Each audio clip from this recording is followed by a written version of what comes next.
Hi everyone, welcome to Watch It Played. My name is Rodney Smith. In this video, I'm going to give you a couple of quick updates, announce the winner of our Coinage contest, and open a package from one of our viewers. To start though, I want to remind you that the Jack Vassell Memorial Fund auction for 2014 is currently active at the time of this recording. If you're not familiar, in 2011, Kate Pfeiffer started an auction for Tom Vassell and his family after the loss of their son, Jack Vassell.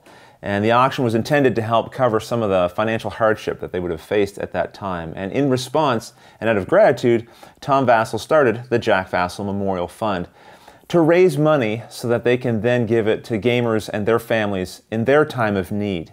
If you'd like more information, you can visit jackvassell.org. So the auction is the primary way that the fund raises money during the year, and I would like to mention it is a not-for-profit organization. If you go to Board Game Geek, there's a listing there where people can add items that they want to donate to the auction, and then you can bid on those items right there. But I would like to bring your attention to 3 specific items on that list. I'll put links to them directly in the description of this video. The first one is one that was created by Jamie Kagi of the Secret Cabal Gaming Podcast, and he invited me in joining him in offering 2 to 3 hours of our time during the craziest convention of the year, Gen Con. This will be 2015, and we'll set aside time to play a game of the bidder's choosing, and we'll bring some tasty beverages as well. There's a possibility some of the other Cabal founders will be able to join in as well. We're not sure exactly who's going to be attending Gen Con. Of course, depending on the winning bidder's game choice, it may make sense to have more or less people there. We'll see as the time gets closer, but that's the first item. For the next 2 items, there are a number of different names attached, and I won't remember them all, so I'm going to refer to my papers here. Currently, I'm participating in a playthrough of Diplomacy Online through email, and we're also posting the updates on Board Game Geek. I'll put a link to it in the description of this video if you'd like to follow along. Ray Greenlee, the host of the game, would like to offer you a seat at the table for the next playthrough of the game. And keep in mind, you don't have to have any experience with the game. I didn't, and I'm doing fine. Lots of people here will be willing to help you out while they stab you in the back. Some of the other people who will be playing in this next playthrough: Jeff Engelstein from the Ludology Podcast and the designer of Space Cadets, Donald Dennis from the On Board Games Podcast, Stephen Bonacore from Stronghold Games, Dan Yarrington from Game Salute, Chris Rollins from the NPC Cast Podcast, and yes, I'll be there as well. So hopefully that's something you'll consider, and like I said, I was new to the game myself and was able to learn and play along, so if you're new to the game, don't worry, I'm sure you'll be able to as well. The third item comes from Chaz Marler from Pair of Dice Paradise, and he came up with a really clever idea. He wants to do a mockumentary for the winning bidder. He will detail the exploits of games he has played with you that, of course, he's never actually played with you. And he's invited several people to be guests, contributors, also detailing their exploits with you, the winning bidder. So some of these people will be Anthony Ricano from the Cardboard Jungle, Hunter Shelbourne from Weapons Grade Tabletop, Ignacy Chevacek, the designer of Imperial Settlers, and of course involved with Portal Publishing. We've shown many of his games on our channel. Joel Eddy from Drive Thru Review, Mark Streed from Board Game Corner, Marty Connell from Rolling Dice and Taking Names, Rhiannon Ox from Spooning Meeples, Ricky Perez from Let's Level Up, Tiffany Ralph, The One Tower, Tom Vassell from the Dice Tower Talks from Crits Happen, and yes, Rodney from Watch It Played. All of us will be coming up with these crazy, ridiculous fake stories of our times playing games with you. I think this is a really fun idea. Hopefully you'll check out all of these items, and if it's something that appeals to you, maybe you'll consider contributing to the auction. Either way, thanks for checking out those items and any other ones on there. It's all for a good cause. One final thing before we move on to the winner of the Coinage contest, and this comes from Chaz, a different Chaz, the one who does the wonderful music and sound effects here for Watch It Played. He wanted me to pass on an apology, actually. He had talked at one point about putting together an album of music and sound effects that he's created for the show, and he talked to some different people about that and given them an indication of the timeline. And that has changed rather drastically. Chaz, unfortunately, has had to deal with some rather serious health issues amongst his family, and not him personally or his wife, but extended family, and he's had to do a certain amount of travel for that. And it's put aside not just anything he's doing for us, which has been volunteer work, but also his actual paying job work. So I told him the apology wasn't necessary, but I know he wanted people to know it wasn't his intention for this to be so long, and I think I can speak for all of us in saying that our thoughts are with him, not against him in this issue, and I know that as soon as he gets some free time, this is something he'll put his attention to, because he really does want to do this. And look, we've been joined by... Luke Smith. Because now it's time to announce the contest winner for Coinage. This was really kind of a test because we have this wonderful new application that was created for us by Christian. I talked about this briefly before.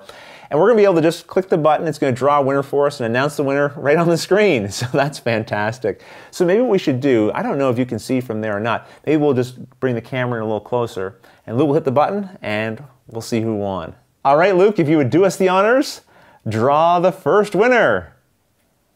And really the only winner. And it is... Rich Van Meter. Rich, congratulations, you just won Coinage. Well, thank you, Christian, for helping us with that contest application. That was super slick. I like that. All right, and Rich, we'll get that game out to you as soon as possible. Finally, we have a package here to open up from one of our generous viewers. Go ahead, Luke. This is from Zadok DS, I think? Yeah. It's funny, we had some interesting problems. I knew the package was on the way because he told me, and it kind of got lost in the mail for a while. So What? It did. It was supposed to go through UPS, and then UPS gave it to USPS instead, which I've never heard of before. So then it came through the United States Postal Service, eventually got here. My post office lost it for a couple of days, and yeah, we found it. And you've opened it up. Yep. All right, so let's see, what have we got here? This. Oh, look at this. These are Arkham Horror, or Eldritch Horror, depending on what game you want to play with, or I suppose really just about any game. What makes these particularly suited for those games is that normally when you roll a 5 or 6, those are a success. And so the 5 and 6 sides on these dice are marked with the special Elder sign. And of course, just overall, they look like they fit into the Cthulhu-themed universe. Well, I don't think that's everything that's in the package, is it? No, I think there's an envelope in here. Yep, envelope for you, monsieur. Well, let's see. Oh, there's some, looks like some promos of some kind in here.